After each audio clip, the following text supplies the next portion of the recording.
আসসালামু আলাইকুম রহমতুল্লাহ। ওইখানে তিনজন লোক বসা, তো আমি তাদেরকে একটা প্রশ্ন ধরবো, আসলে তারা পারে কিনা দেখা যাক, আসেন।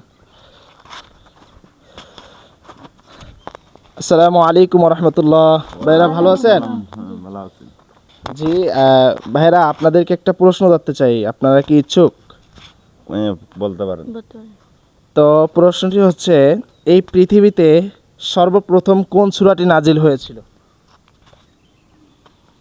সূরা কাউসার। না, আপনারটি তো হয় নাই। দেখা যাক এই ছোট ভাই পারে কিনা। এই পৃথিবীতে সর্বপ্রথম কোন সূরাটি নাজিল হয়েছিল ভাই, একটু বলেন তো, খেয়াল করে বলেন, পুরস্কার থাকবে ইনশাআল্লাহ। নাস। না, আপনারটিও হয় নাই। তো ভাই, এরা দুইজন পারলো না, তো দেখি আপনি পারেন কিনা। এই পৃথিবীতে সর্বপ্রথম কোন সূরাটি নাজিল হয়েছিল? সূরা আলাক। সূরা আলাক। আলাক। মাশাআল্লাহ মাশাআল্লাহ, ভাইটি কিন্তু প্রশ্নের উত্তরটি কিন্তু সঠিক হয়েছে ভাইয়ের। মাশাআল্লাহ, খুব। ভাই, আপনি এই প্রশ্নের উত্তরটা কিভাবে জানলেন?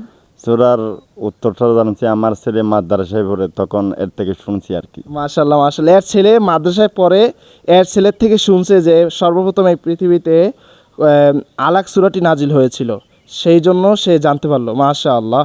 তো আপনাদের ছেলেমেয়ে এরকম মাদ্রাসায় দিবেন, কোরআন শিক্ষা করা ফরজ, দ্বীনি আলম শিক্ষা করা ফরজ। এই জন্য আপনার ছেলে যদি মাদ্রাসায় যদি আপনি দেন, তাহলে এই আপনার ছেলের উসিলে আপনি অনেক কিছু শিখতে পারবেন, বা আপনার অনেক খারাপ দিকে চলাফেরা, খারাপ চলাফেরাও যদি থাকে, তাহলেও এটা পরিবর্তন হয়ে যাবে ছেলের উসিলায়। তো সবাই ভালো থাকবেন, সুস্থ থাকবেন। এরকম ভিডিও পাইতে লাইক শেয়ার কমেন্ট করবেন ইনশাআল্লাহ। এরকম ইসলামিক ভিডিও পেতে অবশ্যই শেয়ার করে পাশে থাকবেন। আসসালামু আলাইকুম রহমতুল্লাহ।